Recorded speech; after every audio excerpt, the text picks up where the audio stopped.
उसके आ जाने से ज़िंदगी बहुत खूबसूरत हो गई थी। मुझे ऐसा लगता था कि खुदा मेहरबान हो गया है। पता नहीं मेरी किस नेकी का सिला था जो वो मुझे मिल गया था। आखिर मेरी दुआ कबूल हो गई और मुझे सच्ची मोहब्बत मिल गई। हम एक दूसरे को बहुत शिद्दत से चाहते थे। मैंने उसे दिल से अपनी बीवी मान लिया था। मगर पता नहीं क्या हुआ कि एक दिन सारा दिन गुजर गया लेकिन उसने मुझसे बात नहीं की। मुझे लगा कि कहीं मसरूफ़ हो गई, इसलिए मैंने उससे रब्ता नहीं किया। लेकिन इंतज़ार करते करते रात भी गुजर गई, उसका जवाब नहीं आया। कहीं से भी उसकी खबर नहीं आई। कुछ दिन गुजरे तो अचानक उसका मैसेज आया कि मुझे भूल जाओ, हम कभी एक नहीं हो सकते। मैं ये नंबर हमेशा हमेशा के लिए बंद कर रही हूँ और मुझसे रब्ता करने की कभी कोशिश ना करना।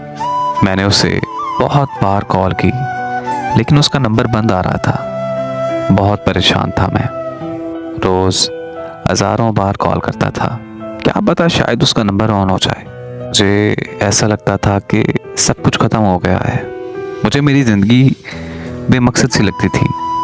उससे बिछड़े कई साल गुजर गए। फिर एक दिन ऐसा हुआ कि किसी शादी में मुझे उसकी दोस्त मिली। उससे पता चला कि उसका एक्सीडेंट हुआ है और एक्सीडेंट के दौरान उसका एक हाथ कट गया है, इसलिए उसने मुझे छोड़ दिया था। वो खुद को मेरे काबिल नहीं समझती थी। वो चाहती थी कि मैं उसके पीछे अपनी ज़िंदगी बर्बाद न करूं। जैसे ही मुझे सारी हकीकत पता चली, मेरी आंखें नम हो गईं। मैंने उसकी दोस्त का शुक्रिया अदा किया और अगले ही दिन अपनी फैमिली के साथ उसका रिश्ता मांगने चला गया। उसने मुझसे शादी करने से साफ साफ इनकार कर दिया, लेकिन मैंने भी उसे हाँ करवाने की कसम खा रखी थी।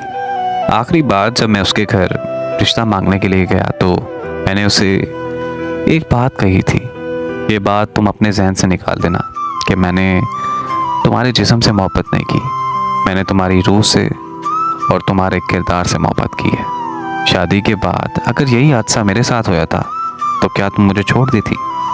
उसने मुझे जवाब दिया कि हरगिज़ नहीं, मैं आपको कभी ना छोड़ती। तो मैंने कहा कि तुमने कैसे सोच लिया कि मैं तुम्हारा साथ छोड़ दूंगा? क्या तुमने एक बार भी मुझसे पूछा, एक बार भी मेरी राय ली, मेरी मर्ज़ी पूछी? तुम मेरी मोहब्बत का अंदाज़ा शायद कभी नहीं लगा पाओगी।